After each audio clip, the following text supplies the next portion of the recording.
ទស្សនភាពតាមដងផ្លូវវាដាំស្ដាយដាំបន្លែមានច្រើនទៅនៅខាងគេនេះគេដាំសូម្បីតែចំផ្លូវគេអត់ចោលដីដាំទេស្ដាយខៀវស្ពៃមានអីទៅ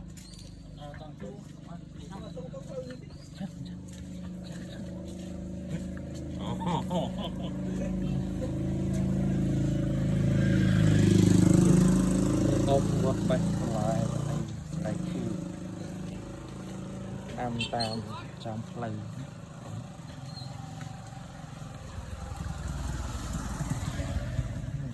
បន្លែ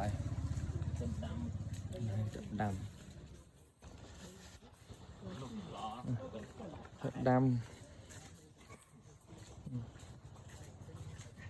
ស្ពៃចកឹះស្ពៃខៀវស្ពៃអីទៅនេះសាឡាត់នេះសាឡាត់តាមច្រើនដែរល្អនេះតាមផ្លូវនេះនៅខាងវៀតណាមគេស្ពៃក្តោបស្ពៃអី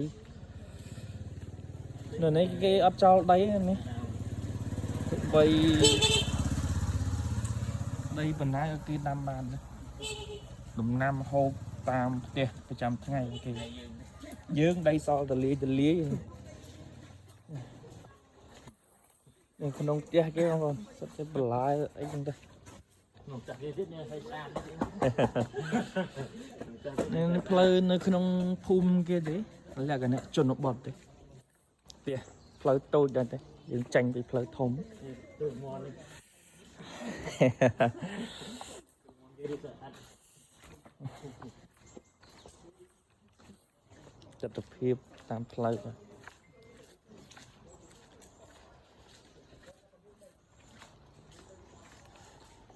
ដីគេនៅខាងនេះគឺរឿងល្អដីប្រភេទដីក្រហម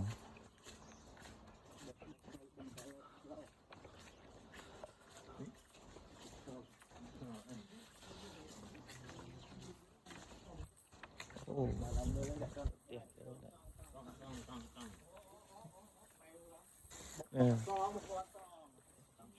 ចាយគាត់ជិះកង់តំណានេះមួកគេហៅដួនបងប្អូនគឺច្រើននៅវៀតណាមគេដួនតាមលបងទៅគេលម្អដោយគំនូដែរស្អាត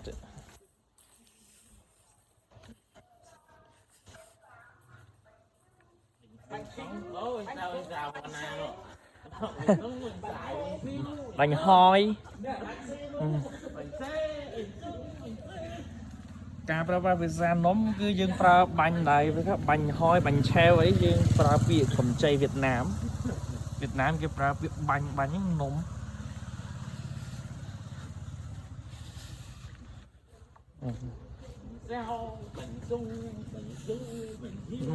តាមជញ្ជាំងផ្ទះគេលម្អដោយគំនូស្អាត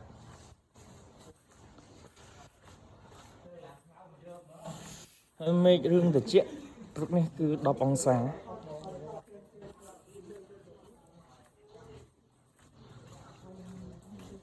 បងទស្សនភាពតាមជញ្ជាំងផ្ទះគេ